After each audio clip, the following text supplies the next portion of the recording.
Ассалаумағалейкум қазақ елі, өздеріңізден келген сұрақты сараптай келе, соның ішінде бірнешеуіне тоқтап жауап беруді біз дұрыс көрдік. Енді алғашқы сұрағымыз, сәлеметсіз бе? Отау құрап үйленем деген қызым өзіме ұнайды, бірақ анама ұнамайды деген мағынада осындай сұрақ келген екен. Енді құрметті жастар, айтарымыз, бұл өте жақсы. Демек, қыздың сізге ұнауы, сіз сол қадамға бардыңыз, бұл да жетістік деп білеміз. Бұл Құрандағы аят, Алла Құран кәрімде өздеріңе ұнаған деген сөзді айтқанда, фанкиху ма тауба лакум минан ниса, яғни өздеріңе ұнаған қыз балаға үйленіңдер дейді Алла. Енді сізге ұнағаны ол өте жақсы көрініс, бірақ анама ұнамайды деп тұрсыз ғой. Енді оның жауабын екі түрлі айтайық. Анаңызға не үшін ұнамайтынын сіз қараңыз.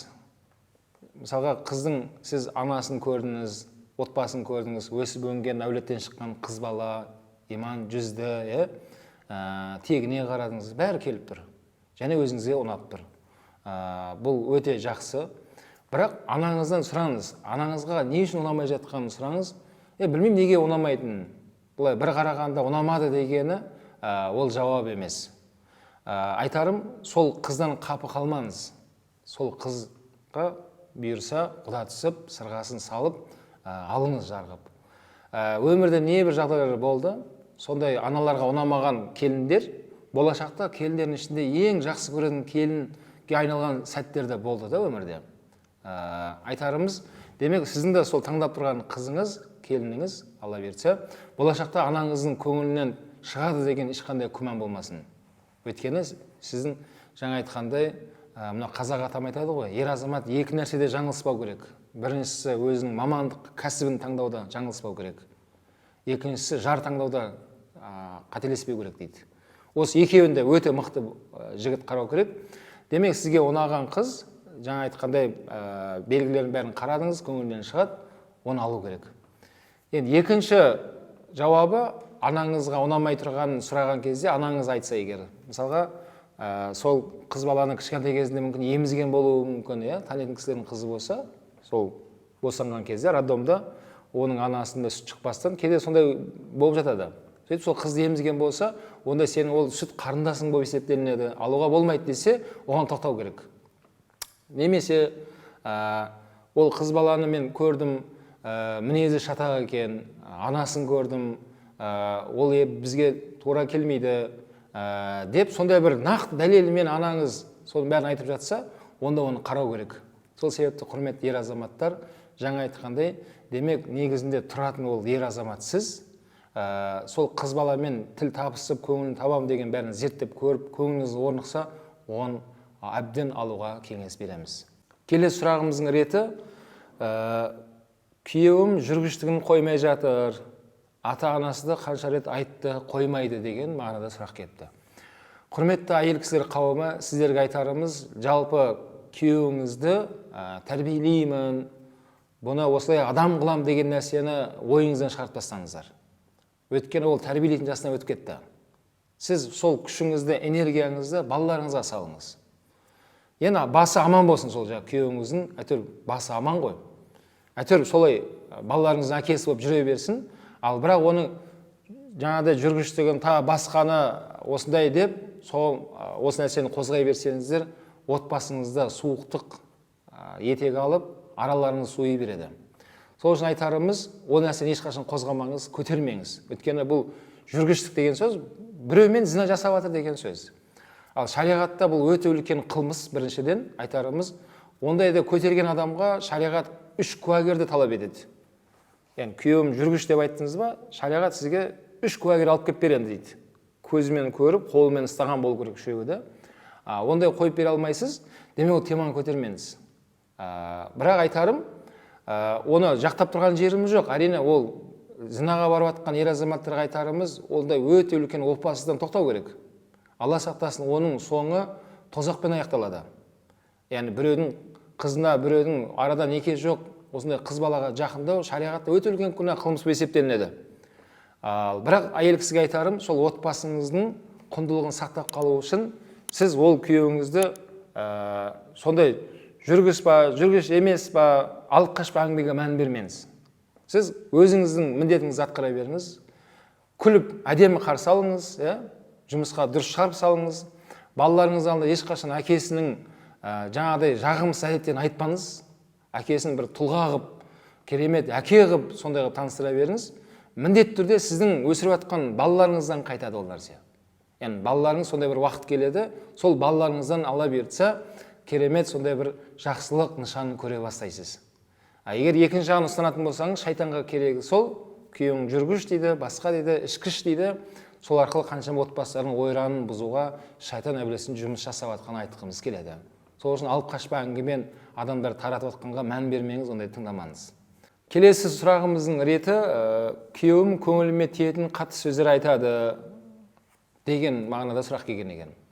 Құрметті қара көздер, құрметті әйел кісілер қауымы, сіздерге айтарымыз, жалпы мына өмірдегі негізгі жауапкершілікті көп мойнына алынған ол ер азаматтар.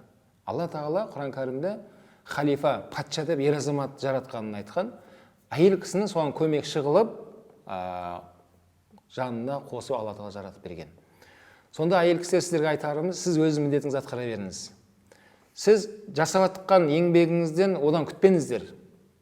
Яғни жақсы сөз күтпеңіз, рахмет күтпеңіз. Сіз жақсы амалыңызбен, ісіңізбен, әдемі көңіліңізбен жасай беріңіз.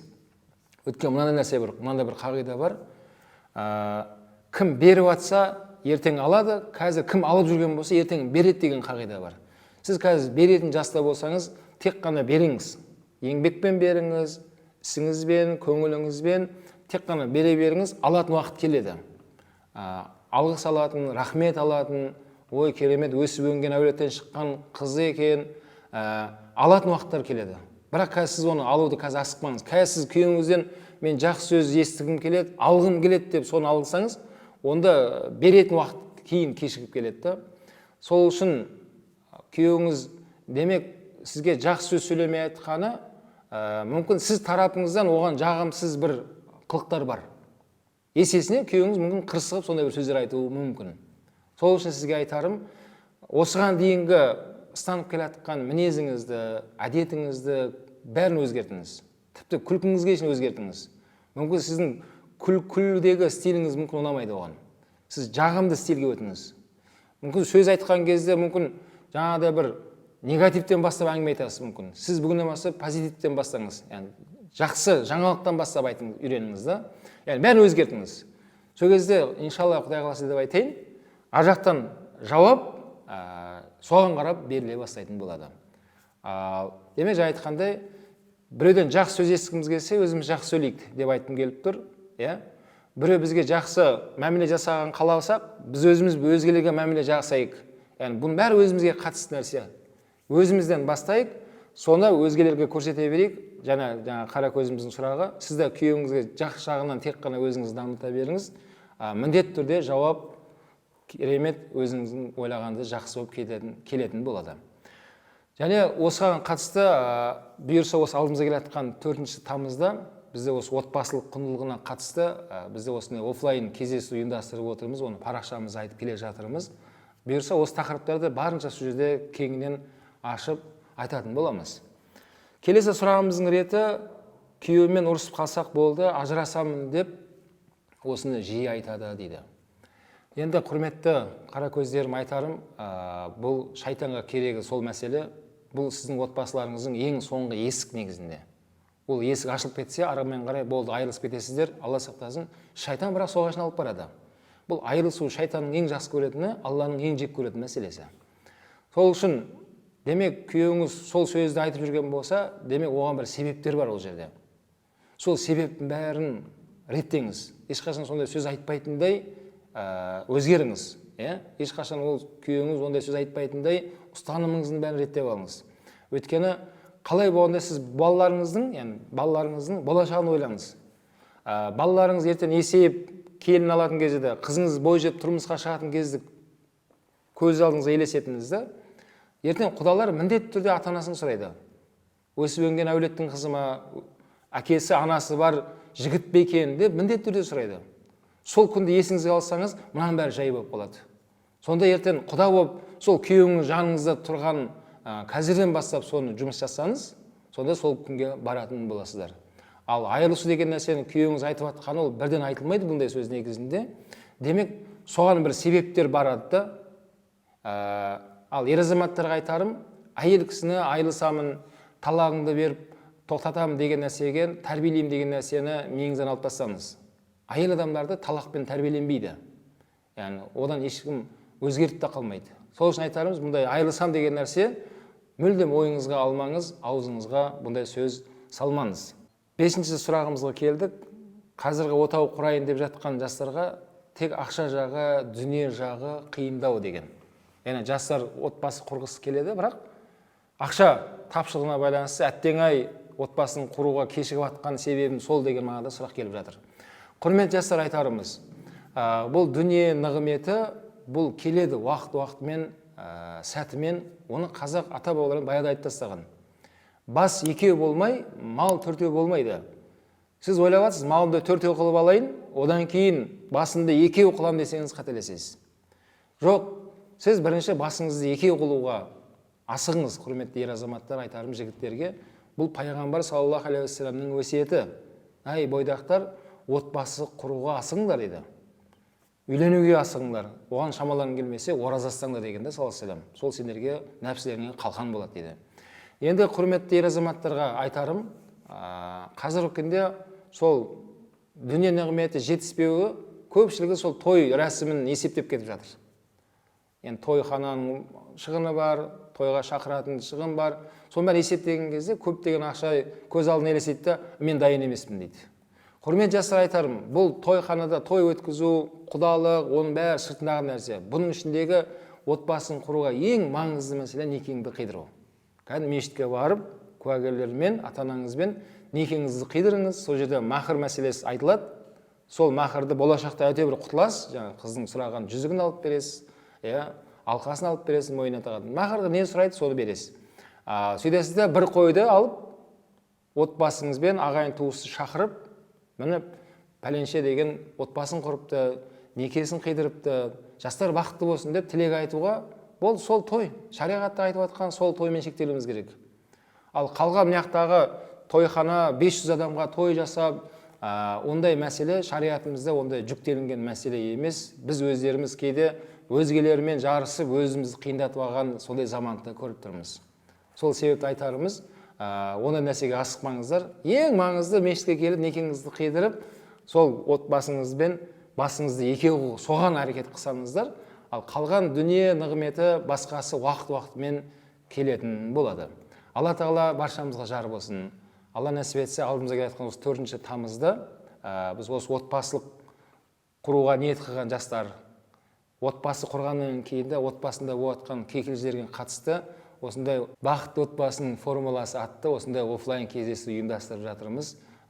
Бұйырса соған келіңіздер. Сол жерде соңында уақыт арнайы сұрақ-жауап форматында өтетін болады. Және осы арнамызға тіркеліп, біздерді қолдап, бізбен кері байланыста болып жатқан баршаларыңызға мың алғыс.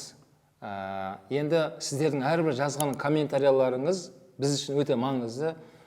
Мен жанымдағы көмекшілерім әрқайсысын оқиды, оны біз сараптап, барынша соны жауап беруге біздер осындай жұмыс жасап жатырмыз. Және осы YouTube арнамызды осындай түсірілім жасап, өздеріңізден келген сұрақтарды жауап беріп, жұмыс жасау біздің міндетіміз. Сіздер де осындай жақсылыққа атсалысып, өзгелермен бөлісіп, сол сауап жинауды ұмытпаңыздар.